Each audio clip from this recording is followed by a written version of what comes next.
Seigneur, seul éclaire mon chemin, mon chemin.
Nous allons nous tenir debout.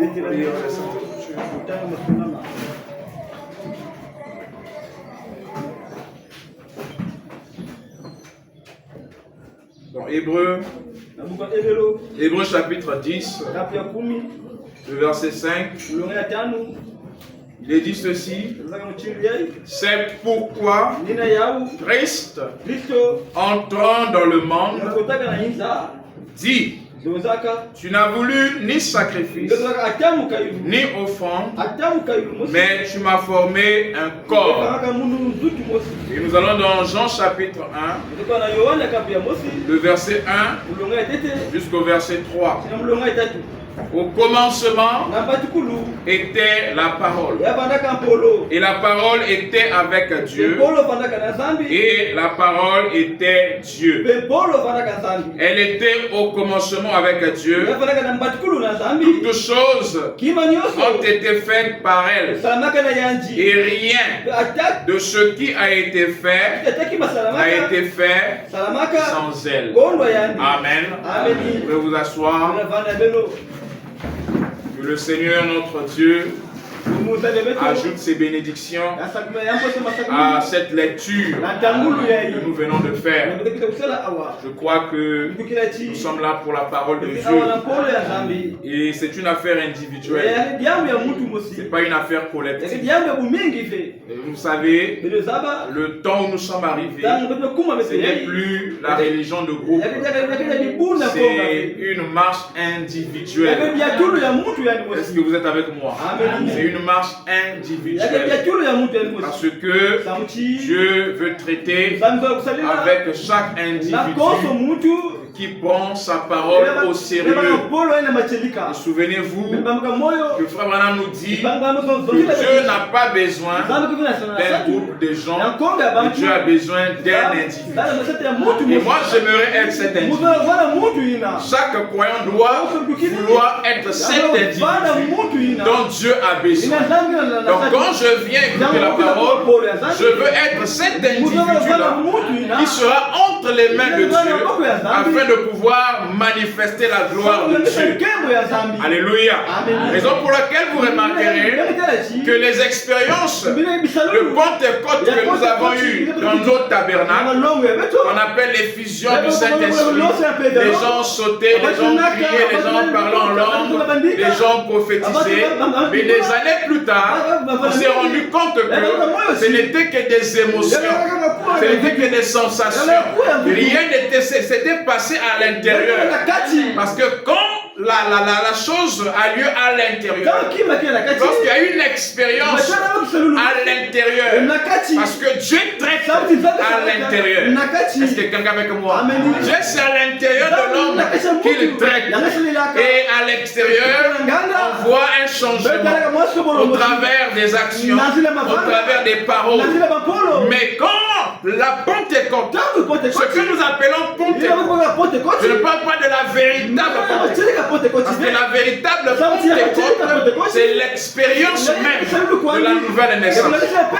Mais donc, ce que nous appelons effusion du baptême du Saint-Esprit, nombreux ont crié, ont chanté, sont tombés, mais plus tard, on s'est rendu compte que ce n'était que l'effet des sensations. Parce que lorsque la présence de Dieu se manifestait dans l'Ancien Testament, même les montagnes tremblaient. Est-ce que quelqu'un avec moi? Les montagnes tremblaient. La terre pouvait s'effondrer. Mais Dieu n'habitait pas dans la montagne. Dieu n'habitait pas dans la terre. Mais la présence de Dieu peut faire en sorte que la terre, les montagnes puissent ressentir cette présence. C'est la même chose dans les assemblées. Quand la présence de Dieu est là, les gens peuvent rouler, les gens peuvent entrer en transe, les gens peuvent prophétiser, parler en langue, mais ça ne veut pas dire qu'à l'intérieur de ces gens, il y a eu un travail divin. Voilà pourquoi il est très important de comprendre ces choses. Sinon le diable peut vous embrouiller, vous faire comprendre que vous êtes déjà arrivé quelque part parce que vous avez prophétisé, parce que vous avez parlé en langue, parce que vous avez eu une sensation. Le diable peut vous faire croire cela. Le frère Branham dit que l'évidence que vous avez le Saint-Esprit, c'est lorsque vous croyez la parole promise pour votre temps. C'est ça l'évidence. Est-ce que quelqu'un est avec moi? Parce que le diable peut imiter toutes ces choses. Mais l'évidence même que vous avez reçu cette Pentecôte dans votre cœur, c'est que vous serez sensible à la parole de Dieu. Ça va créer en vous toujours de la joie pour écouter la parole de Dieu. Parce que les sensations passeront, les émotions passeront, mais la parole de Dieu ne passera jamais. Alors quand cette profondeur est en vous et que vous êtes attiré par la profondeur de la parole et que les deux s'assemblent pour faire un cercle en ciel, alors là, vous êtes arrivé. C'est même ça le but du message du temps de la fin. C'est ce que nous avons développé dans l'enseignement précédent. Quand nous parlons des cœurs, Malachie 4 vient nous traiter les cœurs. Est-ce que quelqu'un avec moi? Nous sommes attardés sur la forme, alors que le fond, nous n'avons pas trop insisté. C'est le cœur qui fait en sorte que la forme se transforme. C'est le cœur, le fond, qui fait en sorte que les actions, les paroles, la vie se transforment et aillent de l'avant. Amen. Et nous sommes dans notre deuxième enseignement de l'année que nous avons intitulé le mystère de la porte. Et comme introduction, le dimanche dernier, nous avons dit que la porte, c'est une notion très capitale dans la vie. Parce que dans chaque domaine de la vie, il y a des portes. Donc la porte ne s'ouvre pas, vous ne pouvez pas entrer en possession de ce dont vous avez besoin dans ce domaine-là. Dans le domaine spirituel, il y a des portes qu'il faut s'ouvrir. Il y a des portes qu'il faut ouvrir afin de pouvoir s'élever en esprit. Raison pour laquelle Jean, alors qu'il fut ravi en esprit, au chapitre 4 de l'Apocalypse, Jean dit que je vis une porte s'ouvrir. Est-ce que vous avez entendu? Jean a vu une porte s'ouvrir. Et c'est quand cette porte fut ouverte que Jean fut ravi. Parce qu'on lui avait dit, tu es déjà monté, c'est bien, mais il faudrait que tu montes encore plus. Est-ce que quelqu'un avec moi? Il peut arriver que tu montes, tu te retrouves dans la 4e dimension. C'est bien, mais ce matin, j'aimerais que tu montes encore, que tu dépasses la 4e dimension, que tu ailles dans le jour du Seigneur, dans la 7e dimension. C'est la seule dimension qui est éternelle. Est-ce que vous le savez? C'est même ça qu'on appelle la parole. Amen. Amen. Donc on dit qu'au commencement était la parole. C'est de ça dont nous voulons parler. C'est cet après-midi comme sujet dans notre thème, le mystère de la porte. Nous allons prendre le premier sujet. Ça sera la porte de l'éternité. Est-ce que quelqu'un avec moi? Amen. On a dit qu'on devrait commencer dans l'éternité. Parce que l'éternité est un cercle. L'éternité n'a ni commencement et ni fin. Alléluia. Et dans cette éternité, il y a un être qu'on appelait Elohim, qui veut dire l'ensemble de tous les attributs. Alors il était la seule avec des attributs en lui qui devraient se manifester. Et pour que ces attributs-là qui étaient en lui se manifestent, il fallait que le cercle puisse avoir une brèche. Alors en lui, il avait en lui déjà un attribut qui devait servir de brèche. Et cet attribut-là, c'est ce que Jean dit. Au commencement était la parole. Donc la parole, c'est le logos. On a lu une citation dernièrement. Je peux encore lire cela. Et cette citation, la foi madame dit qu'il peut voir le logos, le fils, en train de jouer comme un enfant devant la porte du Père. Est-ce que quelqu'un avec moi? Dans l'éternité. Et donc alors, devant la porte du Père, dans l'éternité, dans la notion de la porte, remonte depuis l'éternité. Parce que pour que les attributs de Dieu puissent sortir d'Élohim, puissent se manifester, il fallait qu'il y ait une porte. On ne peut pas sortir s'il n'y a pas de porte. Alors Dieu Elohim devait créer une porte. Et il était lui-même cette porte sous la forme du Fils, sous la forme de la parole. Alléluia. Elohim est devenu l'un de ses attributs. Alors quand on parle de la parole, quand on parle de Christ ou du Fils, ce n'est pas quelqu'un d'autre, mais c'est un attribut d'Elohim. C'est Elohim lui-même sous la forme d'un attribut. La parole était en Elohim. sous la forme de la pensée. Parce que la parole est une pensée exprimée. Alléluia. Disons d'abord ceci. Dans questions et réponses sur la Genèse, au paragraphe 33, est-ce que vous me suivez? J'aimerais que nous soyons très attentifs parce qu'on va parler de beaucoup de choses pendant cet enseignement. Nous irons lentement, pas à pas, domaine après domaine. Le spirituel, on va toucher la vie éternelle, le salut, on va toucher tous les domaines de la vie. Comme je viens de dire, dans chaque domaine de la vie, il faut ouvrir la porte appropriée. Donc la porte ne s'ouvre pas. Vous ne pouvez pas entrer dans la pièce là où se trouve ce dont vous avez besoin. Il faudrait que vous ouvriez la porte. Mais comment ouvrir ces portes? C'est de tout ça dont nous allons parler et développer. Est-ce que quelqu'un avec moi? Et donc ici nous sommes d'abord dans l'éternité. On remarque que dans l'éternité, que les attributs de Dieu puissent sortir d'Élohim, il fallait une porte. Parce que la porte, comme nous l'avons définie, elle sert de sortir et d'entrer. Alors pour sortir, parce que dans l'éternité, il n'y avait pas d'entrée. Alléluia. C'était un cercle. Mais Dieu, dans sa pensée, voulant manifester ses attributs, avait déjà préparé une brèche pour faire sortir ses attributs qui étaient en lui. Est-ce que vous croyez cela? Alors j'étais un attribut dans Elohim. Est-ce que tu le crois aussi? Est-ce que tu crois que Dieu était un attribut dans Elohim?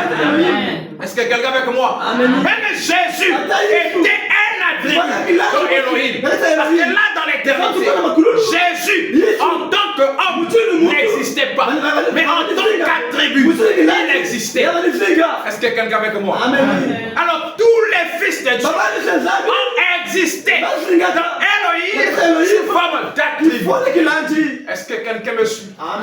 Sous forme d'attribut, sous forme de sémence. Ils étaient là en Elohim. Mais pour se manifester, il fallait qu'il y ait une porte. Et cette porte-là, c'est ce que j'appelle la porte de l'éternité. La porte qui fait sortir les attributs de Dieu, d'Elohim, afin que ces attributs-là puissent se manifester dans le temps. Est-ce que quelqu'un avec moi? Oh, le temps, ce n'est pas simplement le temps que nous avons sur la terre. Le temps n'a pas commencé sur la terre. Il y a le temps qu'on appelle un temps éternel. Amen. Est-ce que quelqu'un avec moi? Le temps que nous avons sur la terre, c'est le résultat du péché. Amen. Voilà pourquoi c'est un temps qui est alloué. Un temps qui s'achève. Et il est représenté même par les corps que nous avons. Voilà pourquoi ce corps ne peut pas vivre éternellement. Parce que ce corps-là, c'est le résultat du péché. Ce corps-là représente le temps qui a été alloué à un être spirituel de se manifester sur la terre. Mais avant ce temps-là, il y avait le véritable temps.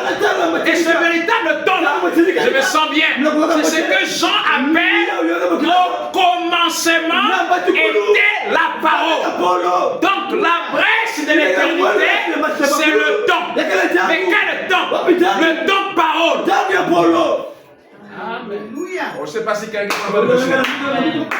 C'est pourquoi on dit au commencement. Or, dans l'éternité, on ne parlerait pas de commencement. Parce que l'éternité n'a ni commencement ni fin. Mais Dieu a créé une brèche.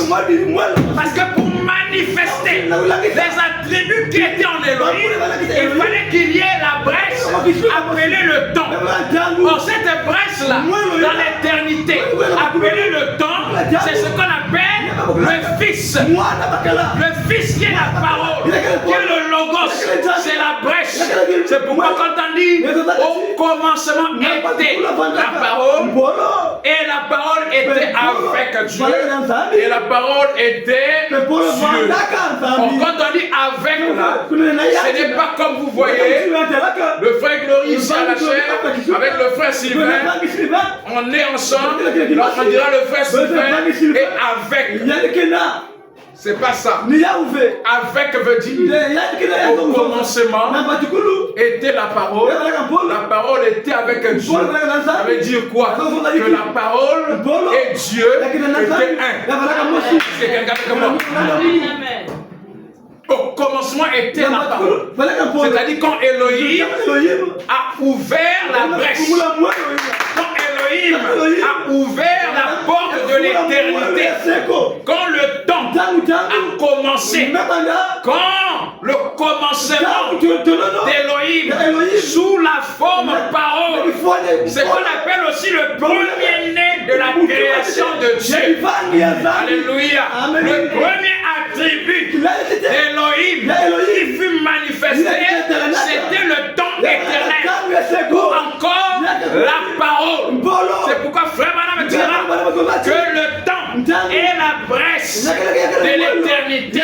Or, dans l'éternité, le temps dont on parle là, ce n'est pas le temps que nous avons sur la terre. Sur la terre, ce temps-là a été corrompu par le péché. Or, le péché aussi n'a pas commencé sur la terre, mais le péché a commencé dans le ciel. Est-ce que Lucifer avait péché? Est-ce que quelqu'un avait comme moi? Il dit que dès que Lucifer avait péché, le temps n'était plus un temps éternel. Donc quand Dieu vient créer sur la terre, le temps là n'était plus éternel. Donc Adam est créé dans un temps qui a une fin. Raison pour laquelle, si vous comprenez cela, vous comprendrez aussi que Adam, dans ce corps-là, ne pouvait pas vivre éternellement. Parce qu'il a été placé déjà dans un temps qui était le résultat du péché. Le péché avait commencé dans le ciel avec Lucifer. Alors quand Dieu termine dans le ciel, parce que Dieu n'a pas commencé à créer sur la terre, il a créé d'abord un monde spirituel. Est-ce que quelqu'un avec moi? C'est pourquoi Hébreu dit, je me sens bien, il dit que Christ en entrant dans le monde. Amen. C'était quel monde? Il y avait un monde qui existait. Ça c'était un monde éternel dans lequel seul Elohim habitait, résidait, vivait. Alors Christ, qui est le premier-né de la création, qui est Elohim lui-même, sous la forme condensée, tous les attributs d'Elohim sont devenus un attribut qu'on appelle la parole. Alors Paul dit que Christ entend dans le monde. Je ne vais pas d'abord prendre cela pour montrer le monde en tant que la dimension dans laquelle, ou les dimensions dans lesquelles nous vivons. La terre, nous avons les astres et tout. C'est le monde aussi. Parce que le monde, c'est l'ensemble de tout ce qui existe. C'est le monde visible. Nous regardons, nous voyons, nous contemplons. C'est le monde. Mais Paul dit que les mondes visibles ont été faits à l'image des mondes invisibles. Est-ce que quelqu'un avec moi? Donc dans cet espace qu'on appelle l'éternité, c'était un monde aussi. Un monde éternel dans lequel Christ, le premier de la création, est entré. Est-ce que quelqu'un avec moi? Dans cette brèche-là, qu'on appelle le temps, il s'est manifesté en étant lui-même le commencement de toutes choses. Le premier-né de la création de Dieu. En entrant dans le monde. Quel monde d'abord? Le monde éternel. L'espace de l'éternité. C'est dans cet espace-là que Frère Branham dit, il pouvait voir le fils en train de jouer comme un enfant joue à la porte, devant la porte de son père. Est-ce que quelqu'un avec moi? Nous allons lire quelque chose ici. Cette même citation, nous avons lu dernièrement. Questions et réponses sur la Genèse. Le paragraphe 33. Il dit maintenant, retournons donc là, en arrière, au moment de l'apparition de ce petit talon. Ce petit talon-là, c'est la petite lumière. Quand on parle de l'halo, on parle de la lumière. Est-ce que vous me suivez? Acclamons d'abord pour le Seigneur.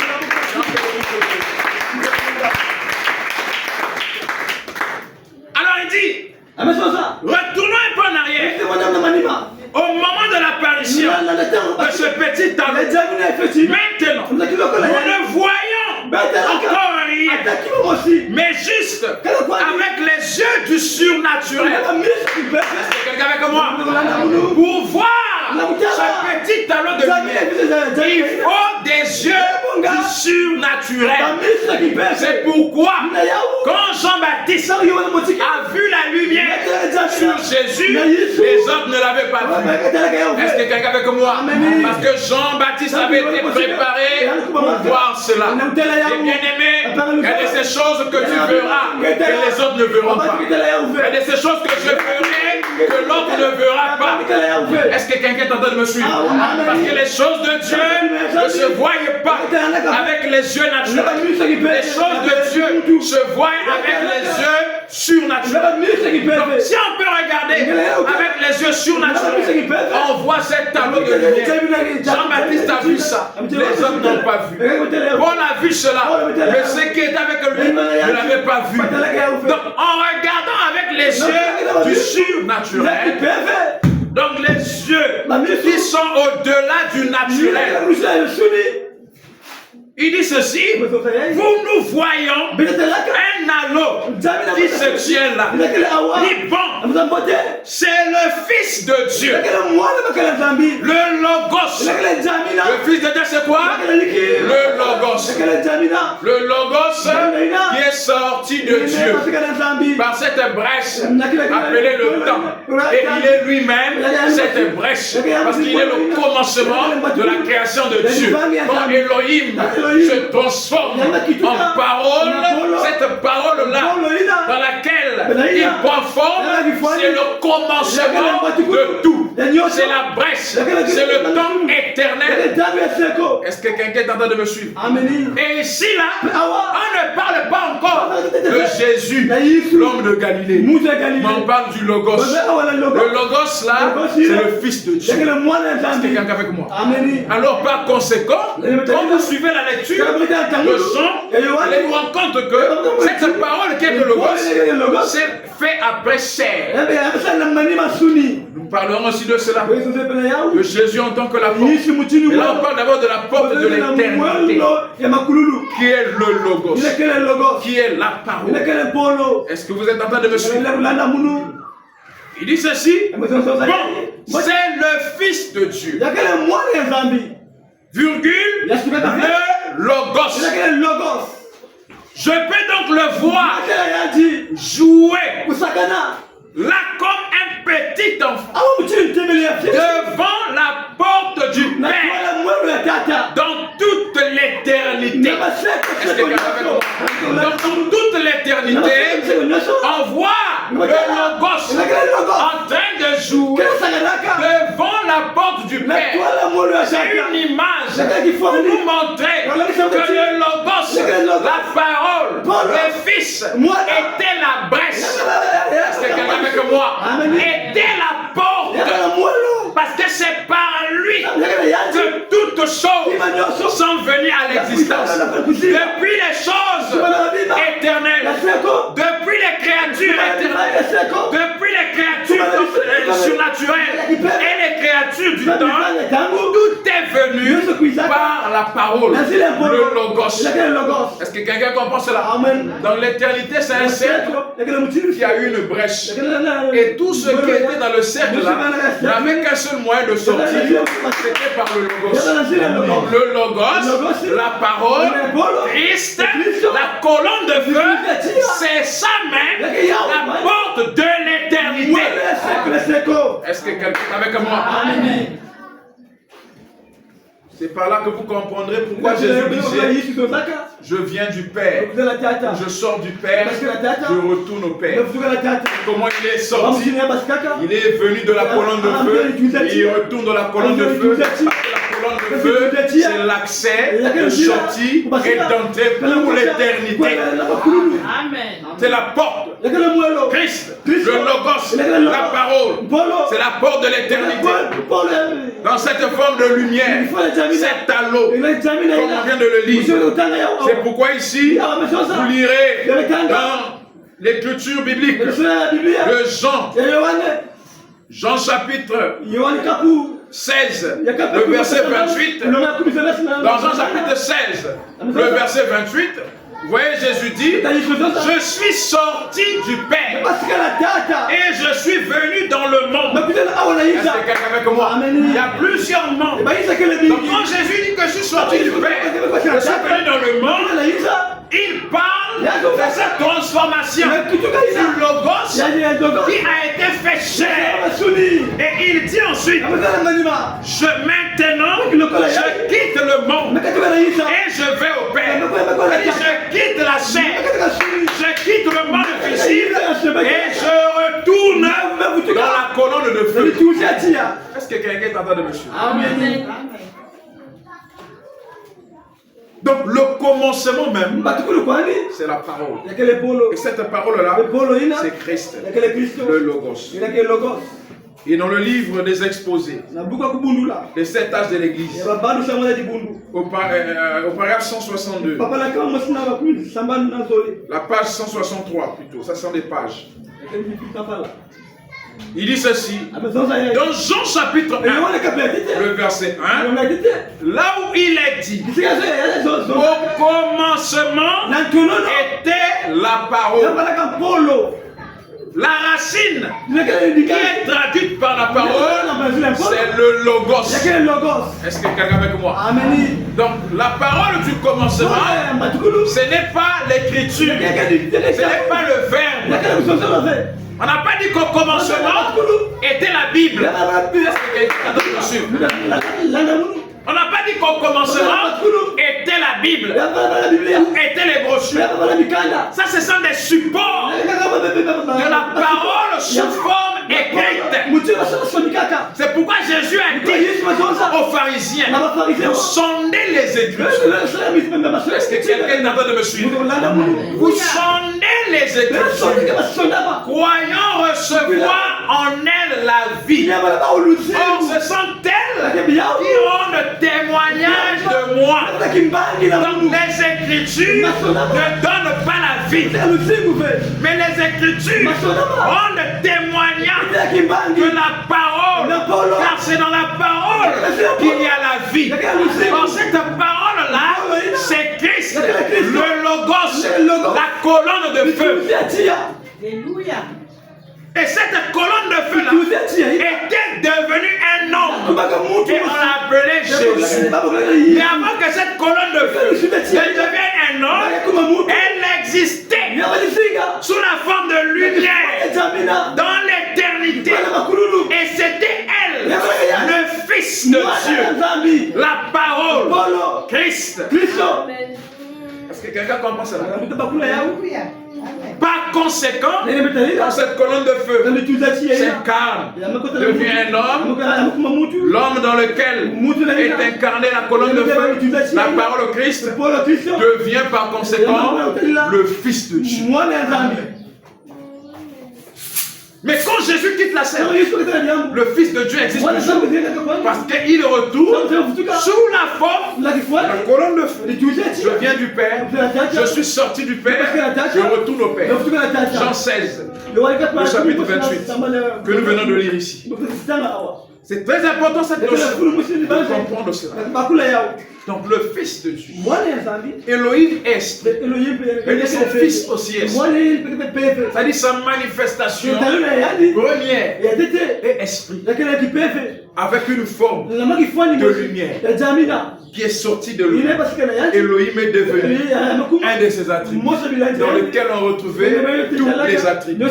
Et alors suivez ceci. Donc la racine même traduite par parole, c'est le logos en grec. Le logos qui veut dire la pensée ou le concept. Donc le logos veut dire la pensée ou le concept. Il dit encore, ce mot signifie en même temps pensée ou parole. Alléluia. Donc quand on parle du logos, on voit la pensée, on voit l'attribut qui était dans l'Élohim. Donc si nous sommes des attributs de Dieu étant en Elohim, ça veut dire que nous sommes aussi le Logos. Parce que tous les attributs de Dieu étaient condensés dans ce qu'on appelle Christ, le Logos. Est-ce que quelqu'un est en train de suivre? Alors, il continue. Dit, or, une pensée exprimée, c'est une parole ou des paroles. Alléluia. Chaque pensée qui s'exprime est une parole. C'est comme naturellement. Chaque action est une pensée qui s'exprime. Chaque parole est une pensée qui s'exprime. Ce que je veux faire comme activité, ce que je veux faire dans la vie était d'abord en moi sous forme d'intention, sous forme de pensée. Et quand cela est exprimé, ça devient une parole, une action qui se concrétise, une pensée, une action qui s'exprime. C'était d'abord une pensée, une parole. C'était d'abord une pensée. Chaque chose que nous faisons était d'abord une pensée, une intention. Alors Elohim, c'est l'ensemble des pensées, c'est l'ensemble des attributs. C'est quelqu'un avec moi. Et ces attributs-là devraient se manifester. Mais ne pouvaient pas se manifester. Ou ils ne pouvaient pas se manifester. Ces attributs-là, s'il n'y avait pas d'abord une porte. Et cette porte-là, c'est l'attribut de la plénitude de la divinité qu'on appelle Christ, dans laquelle la parole, tous les attributs avaient été condensés afin de pouvoir se manifester dans le temps éternel. Et la parole est elle-même le commencement de ce temps éternel. La parole est elle-même ce temps éternel. Un temps qui n'a pas de fin. Alléluia. Et alors, quand on est dans le ciel, c'est un temps sans fin. Mais quand on vient sur la terre, alors que Lucifer avait péché, ce temps-là qui se manifeste dans la création terrestre n'est pas un temps éternel. Est-ce que quelqu'un avec moi? Au commencement était la parole. Ça veut dire que l'éternité était dans le temps. Et le temps aussi était dans l'éternité. Amen. C'est ce que ça veut dire. Parce que ce n'était pas un temps qui était alloué. La parole de Dieu est éternelle. Alléluia. Parce que c'est avant tout un attribut, une pensée d'Elohim. Et Elohim est devenu cet attribut. Et en lui il y avait tous les attributs. C'était un temps éternel. L'éternité était dans le temps. Et le temps était dans l'éternité. Mais quand on vient sur la terre, Adam fut plongé dans un temps alloué. Alléluia. L'éternité était là. Mais le temps n'était pas dans l'éternité. Est-ce que vous le savez? L'éternité est là. Mais sauf que nous, dans ce corps-là, nous ne sommes pas dans l'éternité. Au commencement, le temps était dans l'éternité et l'éternité était dans le temps. Les deux n'étaient que un. Mais quand le péché vient, le temps est alloué. L'éternité est là. Mais le temps n'est plus dans l'éternité. Alléluia. Donc c'est lui la porte.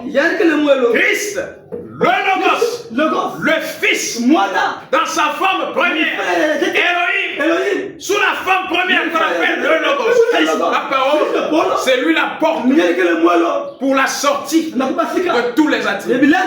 Il est la porte par laquelle tous les attributs, tous les fils qui étaient en Elohim, sous forme d'attributs, devraient sortir pour se manifester. Est-ce que vous croyez que vous êtes en Elohim? Et si nous étions en Elohim, on doit reconnaître la porte par laquelle nous sommes sortis. Et cette porte-là, c'est Christ, la parole. C'est pourquoi quand on parle de Christ, la parole dans ton être, au fond de ton être intérieur, la profondeur de la parole y est. Et elle est connaît la parole. Parce que la profondeur appelle la profondeur. Alléluia. Si tu étais en Elohim et que tu es sorti de lui par la porte qui est Christ, le Logos, la parole, quand on parle de ces choses, ton âme doit tressaillir de joie. Parce que ton âme est une partie d'Elohim. Ton âme est un attribut et qui est un Elohim et qui a été manifesté sous la forme d'une création. Alléluia. C'est pourquoi nous ne sommes pas des créations du temps. Je ne parle pas du temps, je parle de la conséquence du péché. Le temps qui est venu après le péché, nous ne sommes pas ce genre de créatures parce que nous avons été créés. Nous avons existé plutôt dès avant la fondation du monde et dès avant même le commencement. Parce que nous étions des attributs de Elohim. Nous, c'est lesquels? Ces âmes. Alléluia. Dans leur état glorifié. Alors, madame continue ici. Dans les questions et réponses numéro 2. J'espère que nous prenons note et que nous retenons ces écritures, ces citations. C'est un enseignement et nous devons apprendre à prendre note. Un jour vous serez coincé dans un débat ou encore vous voulez exhorter quelqu'un, vous n'allez pas encore appeler le pasteur, vous dites la citation que tu avais lue là c'était quoi? L'écriture là c'était quoi? C'est pas sérieux. Il y a des enregistrements, mais écoutez là, écoutez-les plutôt, prenez note. C'est important tout cela. Parce que nous sommes censés aussi enseigner nos petits frères, enseigner nos voisins, nos prochains. C'est tout ça le but pour lequel nous venons écouter la parole. Est-ce que quelqu'un avec moi? C'est la raison pour laquelle nous sommes là. On aime parler de ces choses-là parce que ces choses-là ravivent la soif qui est en nous qui s'endort. Alléluia. On pourra parler du matériel, ça va passer. Mais quand on parle de ces choses, ça nous rappelle des souvenirs. Quand tu écoutes la parole, tu as l'impression que ce dont tu es en train d'écouter là, tu as déjà vécu cela. C'est parce qu'au-dedans de toi, il y a une profondeur qui garde les souvenirs de l'éternité. C'est pourquoi la Bible dit il a placé en eux la pensée de l'éternité. Alléluia. Amen. Amen. Alors, il dit ceci. Donc, question et réponse. Numéro 2. Au paragraphe 107. Il dit maintenant, cette colonne de feu. Lesquels connaissent la colonne de feu? Parce que nous connaissons tous la colonne de feu. Cette colonne de feu est le Logos. Donc, le Logos, le Fils, la porte de l'éternité, c'est la colonne de feu. Cette colonne de feu est le Logos qui est sorti de Dieu. Le Logos est le premier-né de la création de Dieu. Ça veut dire que le Logos est sorti. Le Logos, quand on appelle création, c'est pas comme Dieu, c'est un architecte ou un sculpteur. Après il s'est mis à créer le Logos.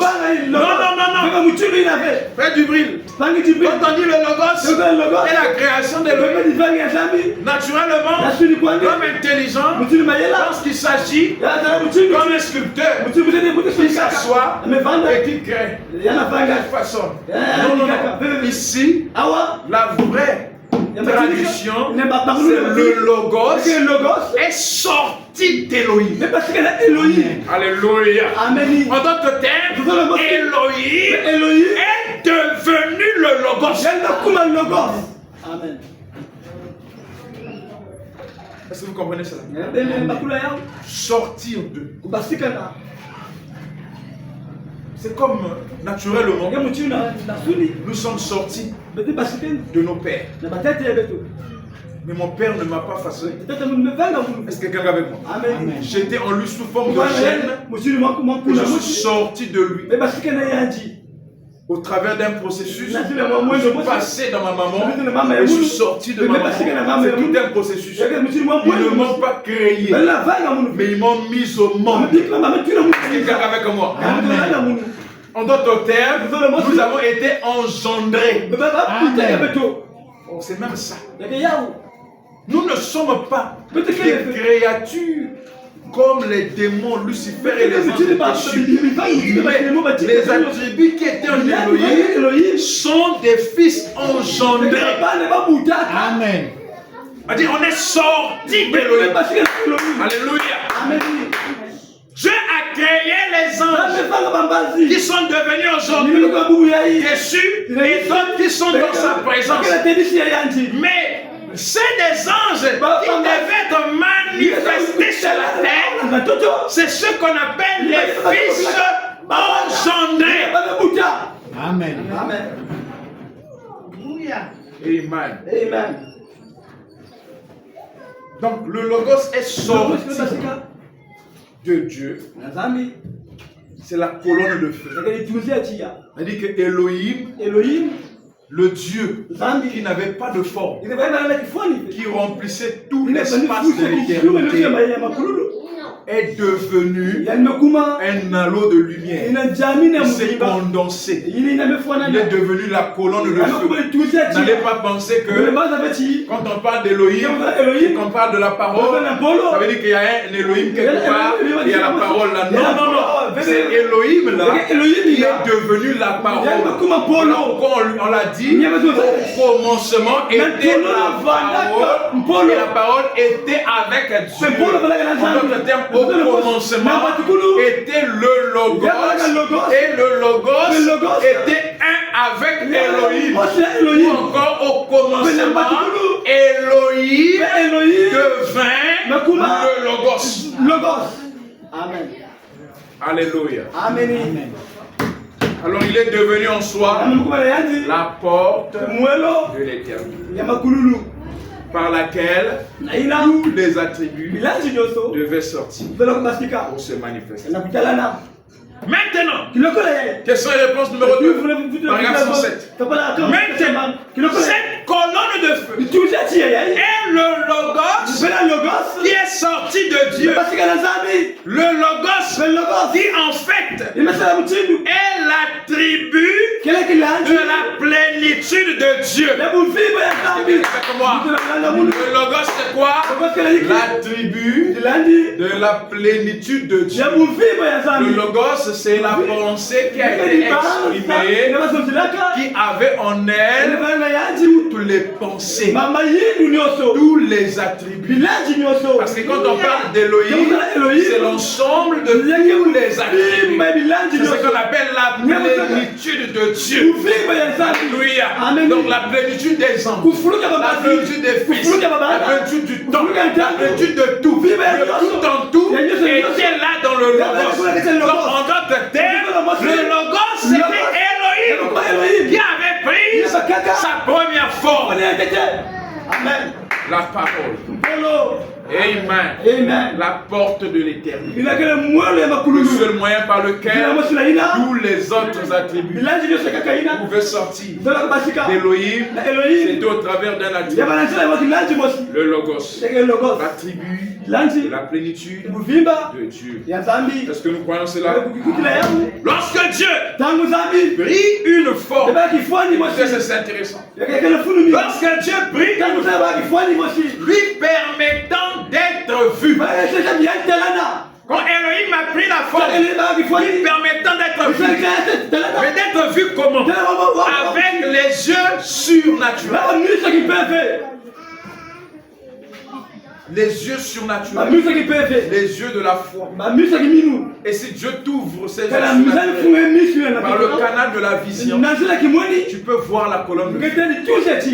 tu peux voir la lumière. Ce n'est pas des imaginations. Tu as fait grâce à des gens de voir ça. Jean-Baptiste a vu cela. Paul a vu cela. Abraham a vu cela. Les serviteurs de Dieu qui ont déjà vu cela. Est-ce que quelqu'un avait comme moi? Mais ça ne veut pas dire que pour que tu sois un véritable fils de Dieu, il faut voir cela. Dieu fait grâce à qui le peut. Mais le problème ici, c'est de croire. Est-ce que quelqu'un avec moi? Et la Bible dit, heureux ceux qui ont cru sans avoir quoi? Vu. Alléluia. Donc certains voient des choses, certains ne voient pas, ils voient. Il n'a pas vu, mais il croit que c'est vrai. Et on dit heureux là, ceux qui ont cru sans avoir vu. On n'a pas vu, mais tu crois. Alléluia. Et vous allez remarquer que ceux qui croient sans avoir vu ont une foi qui dépasse même ceux qui ont vu. Paul avait une foi et une vision plus claire de la parole que ceux qui avaient vécu avec Jésus. Amen. Alléluia. Alors que les disciples avaient marché avec Jésus. Paul ne l'a pas vu dans la chair, mais Paul a parlé de Jésus, a montré depuis l'éternité. Hébreu, Christ en entrant dans le monde. Alléluia. Nous montre comment ça s'est passé. Amen. Il a dit lui-même que avec ceux qui ont vécu avec Jésus dans la chair, lui n'avait pas vu dans la chair, mais il voyait des choses que ne pouvait pas voir. Pierre aussi reconnaissait cela. Et Paul dit, si vous l'avez connu dans la chair, et maintenant, il n'en est plus question. C'est en esprit maintenant que nous le connaissons. Et en esprit là, c'est le logos, la colonne de feu, la parole, le premier-né de la création de Dieu. Amen. Amen. Lorsque Dieu prie une forme lui permettant d'être vu,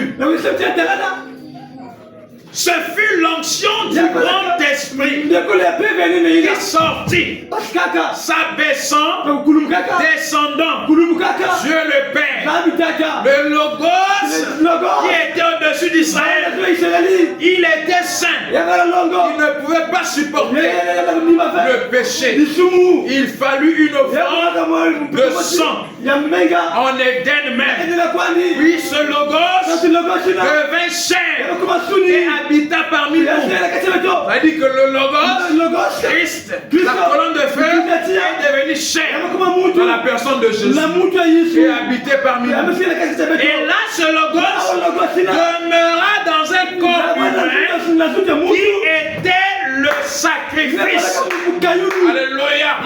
C'est pourquoi Paul dit, Christ en entrant dans le monde, dit, tu n'as voulu ni holocauste, ni sacrifice, mais tu m'as formé un corps. Alléluia. Quand le Logos devait entrer dans ce monde, venir sur la terre, dans ce monde ici-bas, il a fallu que Dieu ait un corps dans le sein de Marie. Alléluia. Ce corps formé-là, c'était Jésus. Vous comprenez maintenant l'écriture? C'est pourquoi Christ, en entrant dans le monde, dit, tu n'as voulu ni sacrifice. Ça dit qu'il n'a pas voulu les sacrifices des agneaux, des béliers qu'on faisait dans l'Ancien Testament. Il n'a pas voulu ça. Mais Elohim a voulu former un corps dans lequel lui-même, en tant que la parole, en tant que le Logos, devait s'incarner afin que ce corps-là soit le sacrifice. C'est pourquoi nous ne croyons qu'un seul sacrifice. C'est Jésus à la croix. C'est le corps formé pour le Fils, pour le Logos, pour Christ. Et c'est ce corps-là qui a servi de sacrifice. Amen. On ne fait pas des rituels. Vous prendre le mouton, pour égorger, faire des sacrifices, pour avancer dans la vie, pour faire des sacrifices, des animaux. Non, parce que c'était dans l'Ancien Testament. Nous avons reçu le corps formé de Christ, la parole. Car en entrant dans le monde, il n'a voulu ni sacrifice, ni holocauste. C'est pourquoi il était allé chicoter les gens qui vendaient dans le temple, qui vendaient des colombes, qui vendaient des agneaux. Parce que cette dispensation-là était terminée. Il était lui-même le sacrifice. Alléluia. Il leur montrait que voici le sacrifice. Jean-Baptiste a dit, voici l'agneau de Dieu qui ôte le péché du monde. C'était Jésus, le sacrifice qui avait été donné au monde afin de réconcilier Dieu avec l'homme. Il était le corps formé pour Christ, pour le Fils qui était entré dans ce monde si bas. Alléluia. Et il a joué son rôle de sacrifice. Et ce sacrifice-là a été agréé par Élie. Alors, le rachat avait commencé. Il nous a rachetés. Il a commencé à nous ramener par la croix. Amen. L'œuvre de la croix, c'était le début de la rédemption. Le début du rachat. Parce que le corps formé dans le sein de Marie, c'était le sacrifice par lequel la communion devait être rétablie entre Dieu et l'homme. Est-ce que quelqu'un avec moi? C'est pourquoi quand tu as péché, tu sens la condamnation. Quand tu vas prier, ne laisse pas le diable t'embrouiller. Certainement, le diable éloigne beaucoup. Quand tu as commis quelque chose, tu veux prier, la pensée te vient. Tu vas pécher, tu vas encore prier, tu ne vas pas t'écouter. Non. Dis au diable que Dieu, Elohim, a pourvu pour moi un moyen, un sacrifice, un corps formé par lequel Christ, en entrant dans le monde, a vécu. Et ce corps-là était le sacrifice qui est mort à la croix pour mes péchés. Ça veut dire qu'aujourd'hui, même si c'est demain, peu importe le temps, aussi longtemps que je reconnais le sacrifice de la croix, mon pardon est là. Alléluia. Amen.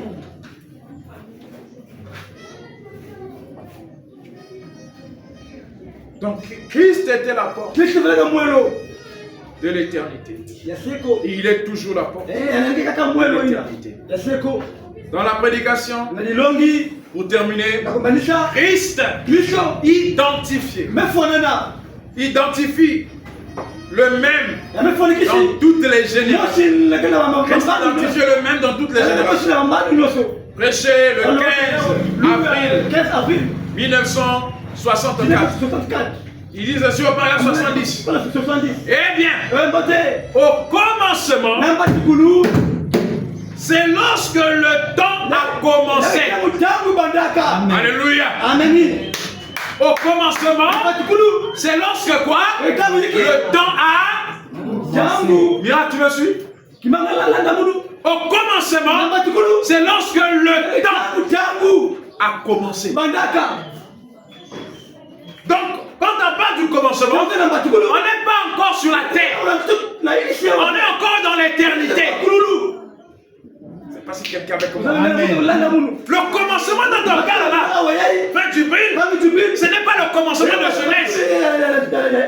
On dit au commencement, je crée les cieux et la terre. C'est pas là que le temps a commencé. Parce que quand je crée les cieux et la terre, Lucifer avait déjà été précipité. Amen. Alléluia. Amen. Le temps a commencé quand Elohim est devenu le Logos. Amen. Jean 1. Au commencement était la parole. Et la parole était avec Dieu. Et la parole était Dieu. En d'autres termes, au commencement, Elohim devint la parole. Quand Elohim a libéré l'espace qu'on appelle l'éternité,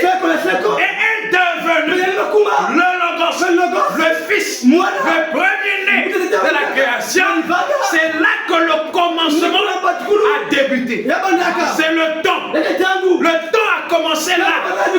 Et c'était un temps éternel. Parce que l'éternité était dans le temps.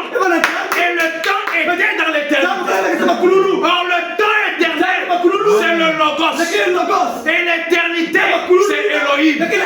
Pourquoi un temps éternel? Parce que l'éternité, qui est Elohim, était dans le temps. Et le temps, c'est le Logos. Donc, le temps et l'éternité étaient un. Amen. C'est là que le temps a commencé. Est-ce que quelqu'un avec moi? Amen. Oh, c'est très profond. Au commencement, c'est lorsque le temps a commencé. Lorsque l'éternité est entrée dans le temps. Alléluia. Amen. Amen. Lorsque l'éternité est entrée dans le temps. Lorsque Elohim est devenu le Logos. Eh bien, d'ici peu, alléluia, d'ici peu, le temps retournera dans l'éternité. Amen. Et le temps qui doit retourner dans l'éternité, ce sont les fils qui ont été manifestés dans le temps, qui ont été en contact avec le péché, et ils doivent retourner dans l'éternité. On parle des âmes, amen, qui ont contacté le temps qui a été touché par le péché. Ces fils-là doivent retourner dans l'éternité. Parce que l'éternité, qui est la pensée, parce que le prophète dit, il a placé en eux la pensée de l'éternité. Avec moi. Alors quand le Fils vient sur la terre, depuis Adam en tant que fils, il avait en lui l'éternité. Mais lui-même n'était pas dans l'éternité. Parce que la pensée de l'éternité était en lui. L'éternité est dans le temps. Mais il arrive un moment où le temps se fond dans l'éternité. Alors l'éternité et le temps deviennent indivisibles. On parle encore d'une nouvelle genèse. Un nouveau commencement. Alors on dit que les choses anciennes sont passées, toutes choses sont devenues nouvelles. On parle des nouvelles créatures en Christ. Alléluia. Donc chaque fils de Dieu qui a été manifesté dans le temps avait en lui la pensée de l'éternité. L'éternité était en lui. Mais il n'était pas encore dans l'éternité parce que son corps, son être lié au péché. On a dit dernièrement que le péché, c'est la porte du temps qui a eu une fin. On parlera aussi de la porte. Alléluia. Nous sommes encore dans la porte de l'éternité. Continuons la lecture. Il dit, évidemment, voilà, évidemment, le temps, c'est aussi l'éternité. Vous écoutez, frère Branham? C'est pourquoi j'ai dit, nous sommes dans le temps, mais l'éternité est là. Parce que quand on va quitter, les choses vont continuer. Le renouvellement de la terre se passe dans l'éternité. Mais la terre n'est pas éternelle. Mais il arrive un moment où la terre, qui est temporelle, doit se fondre dans l'éternité. C'est ce qu'on appelle les nouveaux cieux et la nouvelle terre. Amen. Amen. L'homme est là sur la terre, il est temporel. Parce que le péché l'a introduit dans un temps qui lui a été alloué. Un temps qui a un commencement et une fin. Mais il arrive un moment où cet homme-là, qui a reconnu qui il est, qu'en lui à l'éternité, quand il quitte le voile du temps, il se fond dans l'éternité. Amen. Alléluia. On va aussi parler du retour. Parce que la mort est aussi une porte. Amen. Amen. C'est pourquoi aujourd'hui, le dernier ennemi pour nous a déjà été vaincu. Parce que la mort n'est plus l'ennemi. Amen. Alléluia. La mort devient une porte. Amen. Alléluia. Amen. Il dit, évidemment le temps, c'est aussi l'éternité. Mais le temps, c'est une durée allouée. Donc le temps, après le péché, est devenu une durée allouée dans l'éternité. Donc les créatures qui vivent dans ce temps alloué là ont une fin. Alléluia. Amen. Mais ceux qui ont reconnu qui ils sont, en ayant la pensée de l'éternité, ce temps alloué là se transforme après la porte. Après la mort, ils vivent un temps éternel. Il dit, et c'est ça. Tout ce que nous savons, ce sont des pouces, des yards, des kilomètres et des chiffres et autres. Mais ce n'est rien pour Dieu. Il ne connaît pas de temps. Il existe toujours. Amen. Amen. Christ est la porte de l'éternité. Et si je reconnais Christ, ça veut dire que j'ai été en Elohim. Et je suis sorti par cette porte. J'ai été manifesté dans le temps. En moi, il y a l'éternité. Et alors, comme l'éternité est en moi, ça veut dire que un de ces jours, quand je quitte ce corps, pour moi, ce n'est pas fini. Parce qu'en reconnaissant Christ, la pensée de l'éternité, en étant en moi, ça fait en sorte que l'être que je suis dans ce temps alloué ne s'arrête pas là. Il se transforme par le changement de l'être intérieur. Il passe de l'être qui était dans un temps alloué et il se retrouve dans cet être qui est dans un temps éternel qu'on appelle la théophanie. Alléluia. Qui est notre condition glorifiée, qui n'a jamais quitté la présence de Dieu. Et c'est cette théophanie là qui nous attire, qui nous appelle. Alléluia. C'est notre partie éternelle. L'âme de cette partie qui a été mise dans le temps afin d'être testée. C'est le négatif. Quelqu'un avec moi. C'est quand on parle du négatif, ce n'est pas seulement le corps de chair, c'est tout l'être. Même l'âme qui est connectée à ce corps, c'est le négatif. Et le positif, c'est la théophanie. La condition glorifiée, l'état glorifié, le véritable Dieu, l'image du Dieu invisible.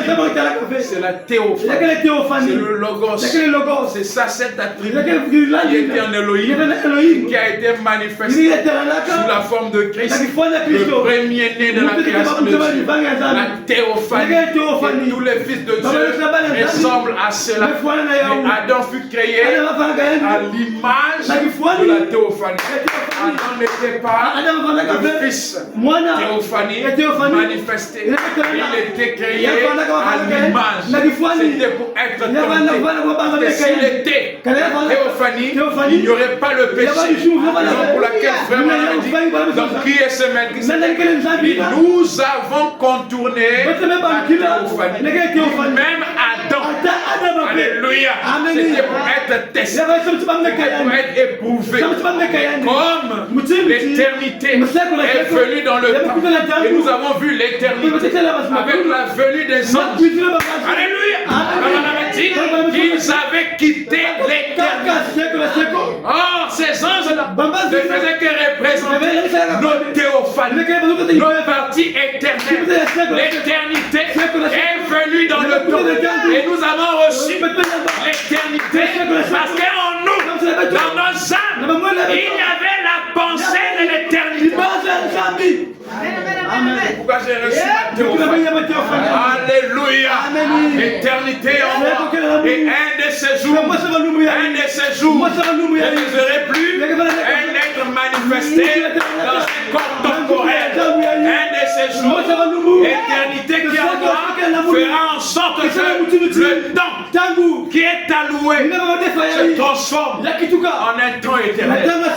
Alors je vivrai dans un corps glorifié qui existe déjà. Alléluia.